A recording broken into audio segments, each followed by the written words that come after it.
So you're living on the Downtown Eastside?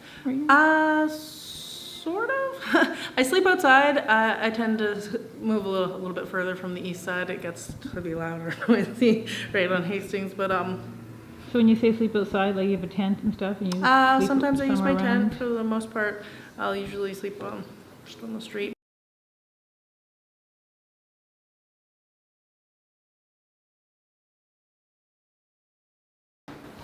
So now we're going to meet another artist here at the Downtown Artists Collective, and we're going to talk to Jesaray and ask her, to tell us something about herself and what she's doing here, what her artwork is, what her story is, etc. So, hi, Jesaray.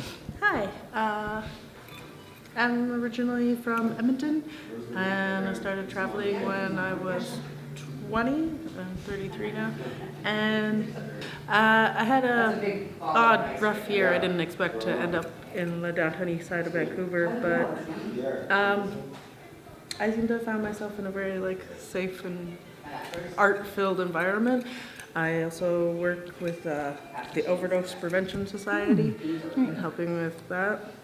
So when you said earlier that you traveled around Canada a lot, so what about all these travels? Something about 9 times you've gone back and forth? I've hitchhiked back and forth about 9 times from Vancouver to Halifax. All my family kind of lives in Halifax, even though we're from Alberta. And so I'll go and stay the winter there and go visit them there and stuff like that.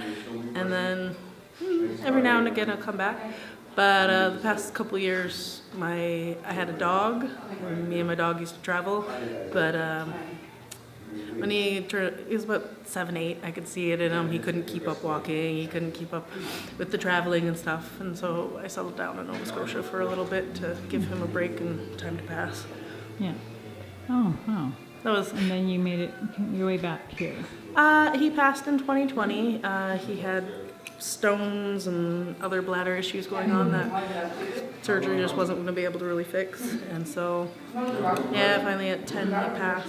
And then he was your traveling companion. Yeah, for a long and it was time, kind of like once he passed, everything went back to the way I always have been, traveling and living outside and just being a part of different communities around is always kind of what I've always been.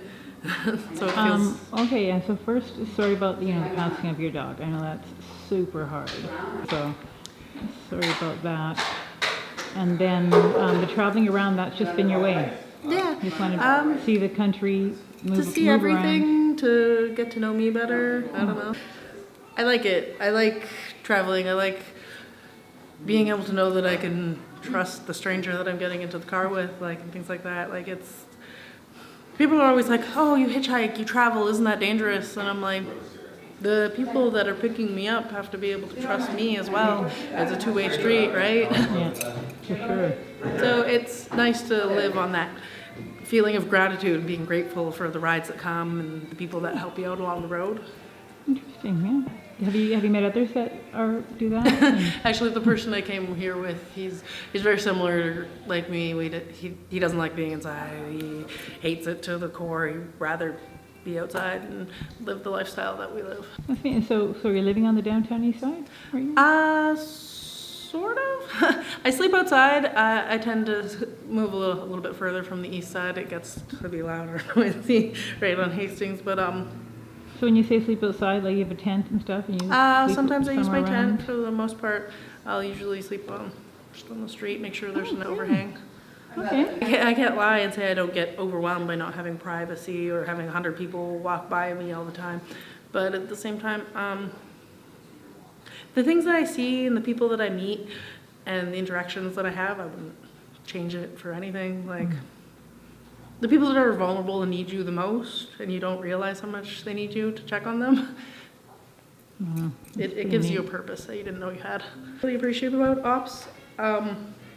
Without my dog, I've been really lost. I didn't know what to do with myself. I fell into my own addictions and things like that. And so, to find myself there and be surrounded by addiction and still continue to not use and maintain my sobriety has been really hard, but also so you're not, purposeful. You're not using these days? Marijuana and cigarettes and coffee. It's been hard for sure. Yeah, I And then the believe people it. around me constantly give me that, any day sober is a fucking good day and congratulations on you, right? Yeah. Amen to that. I'd rather spend my money on supplies. Yeah. Like, That's right. And you can get high on these supplies, right?